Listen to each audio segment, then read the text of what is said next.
Oke, bismillahirrahmanirrahim. Assalamualaikum warahmatullahi wabarakatuh. Kembali lagi bersama Mr. Levi.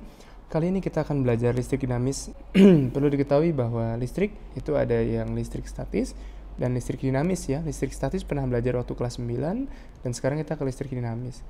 Listrik dinamis ini ada dua macam ya. Ada direct current dan juga alternative current. Direct current berarti arus searah, sedangkan alternative current arus bolak-balik.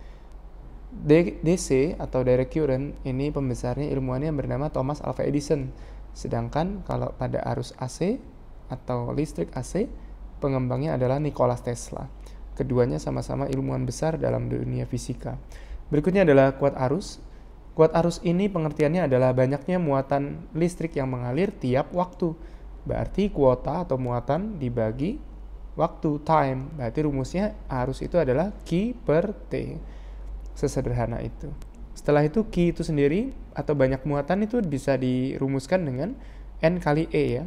Jadi N itu adalah jumlah elektron dan E itu adalah muatan elektron. 1,6 kali 10 pangkat min 19. Berikutnya adalah kita harus mempelajari yang namanya hukum Ohm.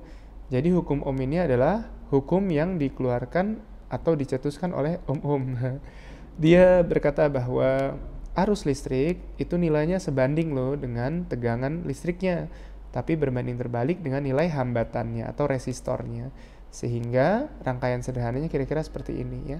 Jadi I sama dengan V dibagi R, atau dulu kelas 9 pernah belajar V sama dengan I kali R, seperti ini ya. Nah, berikutnya ini ada rangkaian sederhana, di sini adalah resistornya, lambangnya seperti itu. Terus lambang arus digambarkan seperti ini ya, atau ke bawah. Kenapa ini ke bawah? Karena arus keluar dari potensial tinggi ke rendah, berarti ngalirnya dia searah jarum jam dalam kondisi ini ya. Oke, sekarang kalau kita lihat di sini R-nya saya kasih 50, I-nya 2 ampere, berarti dia memiliki voltase berapa? Ya tinggal I kali R, berarti 50 dikali 2 ya, hasilnya adalah 100. Sangat sederhana sekali. Tapi nanti dalam soalnya tidak sesederhana itu ya. Ini adalah ilustrasi daripada listrik ya, dimana ada yang mendorong yaitu voltase sumber listriknya, ada yang didorong yaitu elektronnya I ya, arus, dan ada yang menghambat yaitu hambatannya atau resistor, satuannya adalah ohm ya. Oke, berikutnya adalah kita ke rangkaian. Berikutnya rangkaian. Jadi di dalam rangkaian ini ada rangkaian seri dan rangkaian paralel ya. Kalian pernah belajar waktu kelas 9. Kalau rangkaian seri dia berarti bersambung seperti ini ya, tidak ada cabang, sedangkan pada rangkaian paralel dia bercabang ya. Jadi dia bercabang 3 ini, ada yang ke atas, ada yang lurus, ada yang ke bawah. Kemudian di sini ada istilahnya ya. Perlu diketahui hukum pada seri itu ternyata memiliki arus yang sama di titik manapun, sedangkan V-nya akan terbagi. Di sini saya kasih kasus R1-nya 5 ohm, R2-nya 15 ohm. V-nya voltasenya saya kasih 60 ohm. Kalau kita mencari arus totalnya dulu, maka kita harus mencari R totalnya dulu. Sehingga nanti R totalnya, karena dia seri, tinggal ditambahin aja ya anak-anak. Jadi 5 tambah 15 sama dengan 20. Lalu kita mencari I totalnya, berarti V total dibagi R total, berarti 60 dibagi 20, maka kita dapatkan 3 ampere.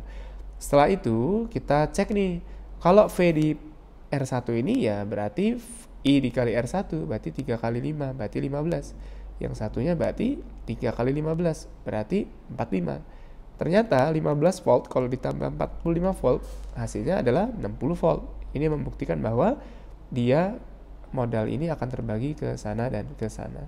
Sedangkan kalau pada paralel, kuncinya adalah kamu harus tahu dulu berapa nilai resistor totalnya atau RP-nya, rangkaian paralel daripada resistornya. Sama dengan 1 per R1 ya, jadi pakai rumus 1 per RP sama dengan 1 per R1 dan seterusnya sampai berapa kali dia bercabang ya. Di sini saya kasih contoh ada soal ya, di mana nilainya adalah seperti ini, 18, 9, dan 6. Maka langkah pertama ya, di sini ada 3 pertanyaan, berapa R totalnya, berapa I totalnya, berapa I di masing-masing cabang. Yuk kita kerjakan. R total berarti 1 per RP ya, sama dengan 1 per 18 tambah 1 per 9 tambah 1 per 6. Nah, kita cari KPK-nya. Biasanya KPK-nya dalam soal itu bisa dilihat, kita tes dulu dari angka terbesarnya. Angka terbesarnya 18. Jadi 18 bagi 18, oh bisa 1. 18 bagi 9 juga bisa 2. 18 bagi 6, 3. Sehingga atasnya kita tambahkan semua karena bawahnya sudah sama penyebutnya ya.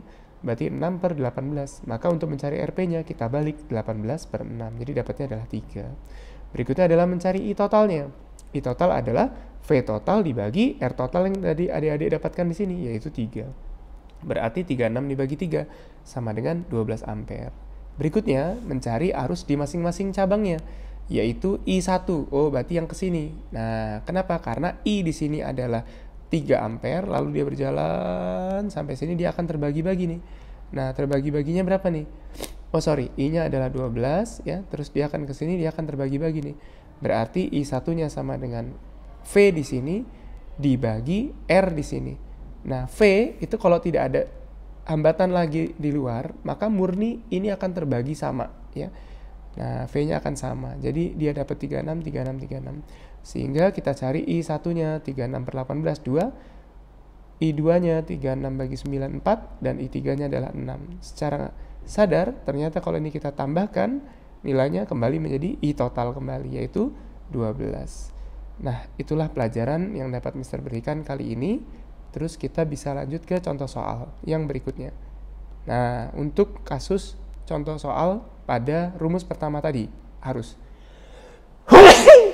Yaitu, arus sebesar 64 mA mengalir dalam suatu penghantar. Banyaknya elektron yang menembus penampang lintang penghantar dalam 5 detiknya berapa? Nah, ini ya, I-nya kita ubah dulu miliampere ke ampere. Jadi kali 10 pangkat min 3. Lalu yang ditanya adalah N-nya berapa? Nah, caranya adalah I sama dengan Q per T. Sedangkan Q itu ada rumusnya lagi, N kali E. Jadi N kali E sama dengan I kali T. Kalau mau mencari N-nya, berarti E-nya turun ke bawah. Jadi pembagian. Jadi seperti ini ya. Ini adalah nilai I-nya, ini adalah nilai T-nya, ini adalah nilai elektron muatannya.